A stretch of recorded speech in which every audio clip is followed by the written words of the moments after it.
Hello student, कैसे हैं आप सब। एक बार पुनः आप सभी का आपके अपने चैनल शिव कोचिंग क्लासेस पर स्वागत है। और आज के इस वीडियो में हम चर्चा करने वाले हैं प्रतिरोध से संबंधित।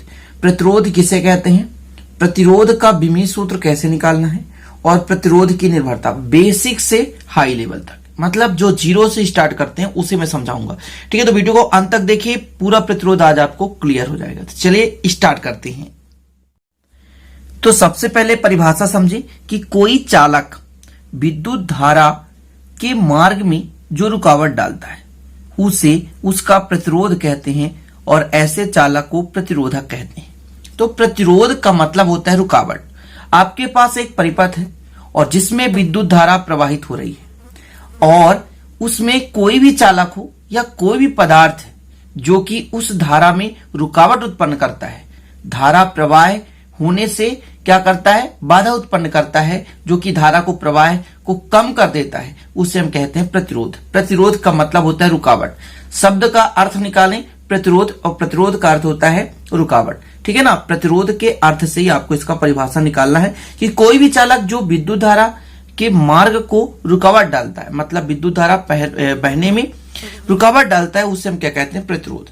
जैसे कि मैं एक डायग्राम के माध्यम समझाना चाहूं, जैसे आपके पास यहां पर एक परिपथ है जिसमें कोई भी माध्यम लगाओ, जैसे प्लस और माइनस है ना, ये कुंजी है और इसके माध्यम से यहां पे एक प्रतिरोध लगा हुआ है।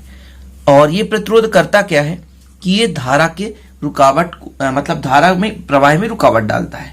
तो ये एक प्रकार से आर है। ठीक है, ये आपके पास कोई भी सेल है, इसके माध्यम से हम विभवांतर उत्पन्न करते हैं। तो एक चीज और आपने पढ़ा होगा है ना, कि जितना भी किसी भी चालक तार पर या चालक पर विभवांतर उत्पन्न करते हैं उतना ही ज्यादा धारा प्रवाहित होता है। मतलब जो विभवांतर होता है ना, वो धारा से संबंधित होता है, अर्थात जितना ज्यादा विभवांतर हम उत्पन्न करेंगे धारा उतना ही प्रवाहित होगा, तो धारा के समानुपाती होगा। जब इसको हटाते हैं तो V बराबर आर आई हो जाता है, और इसके बाद जब हम आर का मान निकालना चाहते हैं आर बराबर, तो V बटे आई हो जाता है। तो ये एक प्रकार के यहां से फार्मूला निकल कर आता है कि आर का मतलब होता है प्रतिरोध, आर का मतलब होता है क्या, प्रतिरोध। तो प्रतिरोध, और भी का मतलब होता है विभवांतर। क्या होता है, विभवांतर। और आपके पास आई है, ये क्या है, तो धारा है, विद्युत धारा जिसको बोलते हैं। तो ये आपका फार्मूला निकल आ गया, प्रतिरोध बराबर विभवांतर बटे धारा। तो यही चीज अपन यहां पर लिखे हैं, प्रतिरोध बराबर विभवांतर बटे धारा। ये आपका प्रतिरोध का फार्मूला हो गया। तो आर बराबर V बटे आई भी कर सकते हैं। ठीक है ना। इसका यदि मात्रक देखा जाए तो मात्रक ओम होता है, आर का मात्रक क्या होता है, ओम। ठीक है, एसआई पद्धति में मात्रक ओम। ऑब्जेक्टिव में क्वेश्चन पूछा जाता है प्रतिरोध का मात्रक क्या होता है, तो प्रतिरोध का मात्रक ओम होता है। अब इसका बीमी सूत्र निकालना है। बीमी सूत्र कैसे निकालेंगे, इसी से हम बीमी सूत्र निकाल सकते हैं। देखिए सबसे पहले अपन लगाएंगे क्या, जैसे V बराबर, देखिए थोड़ा सा इत्मीनान समझिएगा, V बराबर क्या है, सॉरी आर बराबर क्या है, V बटे आई है। V क्या है आपका, विभवांतर, क्या है, विभवांतर, और आई क्या है, धारा, आई धारा है। अब विभवांतर का जो फार्मूला होता है वो क्या होता है, तो विभवांतर का आप लोगों ने फार्मूला पढ़ा होगा कि एकांक आवेश को है ना ले जाने में किया गया कार्य, तो कार्य बटे आवेश हो जाएगा, और धारा ऑलरेडी पहले से है, धारा ऑलरेडी पहले से है, तो आवेश को ले जाने में किया गया कार्य विभवांतर कहलाता है, एक बिंदु से दूसरे बिंदु तक ले जाने में का। अब कार्य बराबर क्या होता है, बल गुणे दूरी, बल गुणे दूरी होता है, और जो आवेश होता है वो होता है धारा गुणे समय, धारा गुणे समय, और एक धारा ऑलरेडी पहले से है। इतना हो गया, इतना तो क्लियर है, समझ में आ गया होगा। अब इसके आगे बल का फार्मूला लगाएं। बल बराबर क्या होता है, बल बराबर क्या होता है, तो बल बराबर होता है दूरी बटे समय, सॉरी द्रव्यमान गुणे त्वरण होता है। ठीक है, बल बराबर द्रव्यमान गुणे त्वरण होता है, तो द्रव्यमान गुणे त्वरण कर दिया आपने, दूरी ऑलरेडी पहले से है तो दूरी रहने दें। बल बराबर क्या होता है, द्रव्यमान गुणे त्वरण। F बराबर ma होता है ना, आप लोगों ने पढ़ा होगा। ये धारा और धारा दो हो गए तो धारा स्क्वायर हो गया, और एक समय है, थोड़ा सा लंबा होगा लेकिन पूरा निकाल कर बताऊंगा। द्रव्यमान है, रहने दे द्रव्यमान को, द्रव्यमान। त्वरण बराबर होता है बेग बटे समय, बेग बटे समय, ध्यान दीजिएगा, बेग बट्टे समय, ये धारा स्क्वायर है, बेग बट्टे समय, एक पहले से समय और एक ये त्वरण का समय आएगा तो समय स्क्वायर हो गया, बेग बट्टे समय। अब फिर बेग बराबर होता है दूरी बट्टे समय, बेग बराबर दूरी बटे समय, तो दूरी एक पहले से एक यहां से आएगा तो स्क्वायर लग जाएगा और ये धारा स्क्वायर हो गया। दूरी का कितना हो जाएगा, सॉरी समय का, तो समय 2 पहले से है, एक बेग का समय आएगा तो 3 हो गया।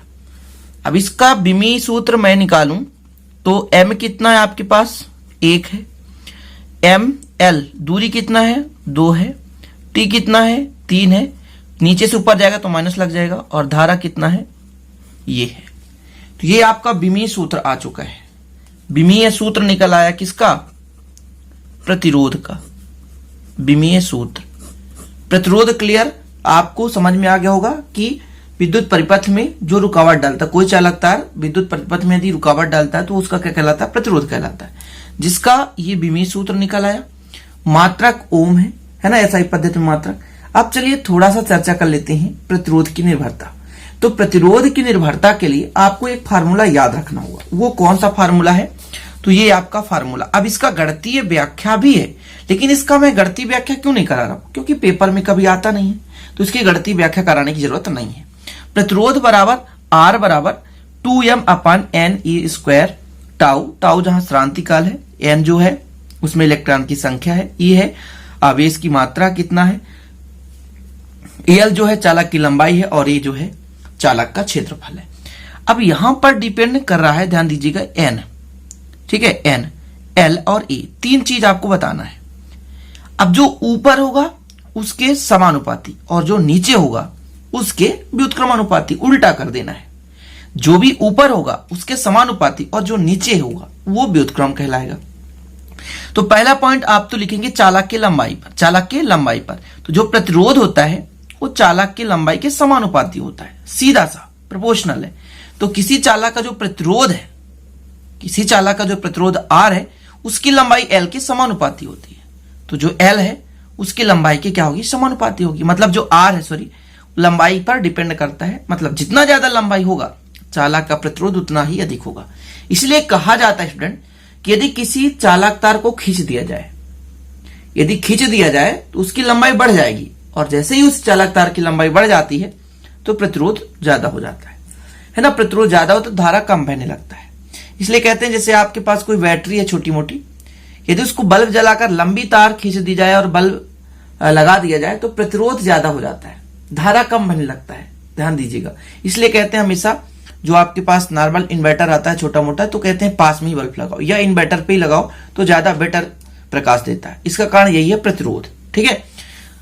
तो पहला आपको लिखना है कि चालक तार की लंबाई पर, दूसरा क्षेत्रफल पर। तो क्षेत्रफल में मैंने क्या कहा, उल्टा होगा, क्षेत्रफल क्या होगा, उल्टा होगा। तो यहां पर आपको लिख देना है कि किसी चालक का प्रतिरोध जो होता है, चालक तार का प्रतिरोध, उसके क्षेत्रफल के व्युत्क्रमानुपाती होता है। व्युत्क्रमानुपाती मतलब अपोजिट, यानी चालक के क्षेत्रफल को यदि बढ़ा दें, चालक के क्षेत्रफल को यदि बढ़ा दें, ठीक है, तो प्रतिरोध क्या हो जाएगा, कम हो जाएगा, ठीक है, बढ़ता नहीं है, कम होता है। और तीसरा आपका है चालक के पदार्थ की प्रकृति पर और साथ ही इलेक्ट्रॉन की संख्या पर। तो यहां पर इलेक्ट्रॉन की संख्या n है, तो ठीक है, तो n पर यहां पर चालक पदार्थ की प्रकृति पर न लिखकर आप यहां पर इलेक्ट्रॉन की संख्या लिख लेंगे, ठीक है ना। यहां पर इलेक्ट्रॉन की संख्या लिख लीजिएगा, इलेक्ट्रॉन की संख्या। तो किसी चालक का प्रतिरोध उसके प्रति एकांक आयतन में मुक्त इलेक्ट्रॉनों की संख्या के व्युत्क्रमानुपाती होता है, मतलब उल्टा होता है। यानी इलेक्ट्रॉनों की संख्या बढ़ेगी तो प्रतिरोध कम होगा। डेफिनेट है, इलेक्ट्रॉन बढ़ेगी तो धारा ज्यादा प्रवाहित होगा और प्रतिरोध क्या हो जाएगा, कम हो जाएगा। यहां पर आप देख सकते हैं फार्मूला से, यहां पर n जो है, यहाँ पे इलेक्ट्रॉनों की संख्या है। तो यहां पर 3 चीजें, और श्रांतिकाल, श्रांतिकाल से संबंधित आपको लिखना ही नहीं है, केवल 3 चीज लिखना है। एक तो चालक तार की लंबाई, दूसरा क्षेत्रफल, और तीसरा मुक्त इलेक्ट्रॉनों की संख्या के व्युत्क्रमानुपाती होता है। तो जो ऊपर रहता है उसके समानुपाती होता है और जो नीचे होता है वो उसके व्युत्क्रमानुपाती होता है। तो इस प्रकार से ये आपका कंप्लीट हो गया। तो परिभाषा, विमीय सूत्र, बिल्कुल ये ऑब्जेक्टिव टाइप में क्वेश्चन पूछे जाते हैं, तो आप लोग अच्छे से तैयार कर लेना, आगे चलकर हमेशा काम में आएगा मेरे भाइयों, ठीक है। तो अच्छा लगे तो लाइक जरूर कर दिया करो, कमेंट में बताया करो मेरे भाई कि कैसा लग रहा है। ताकि हमारा भी मनोबल बढ़े और आपके लिए हम इसी प्रकार नए वीडियो लाते रहें। तो आशा करता हूं आप लाइक करेंगे, कमेंट करेंगे और अच्छा लगे तो दोस्तों के साथ शेयर कर देना। नए हैं तो चैनल को सब्सक्राइब कर बेल आइकन भी प्रेस कर लेना। मिलते हैं अगली वीडियो में, तब तक के लिए जय हिंद, वंदे मातरम।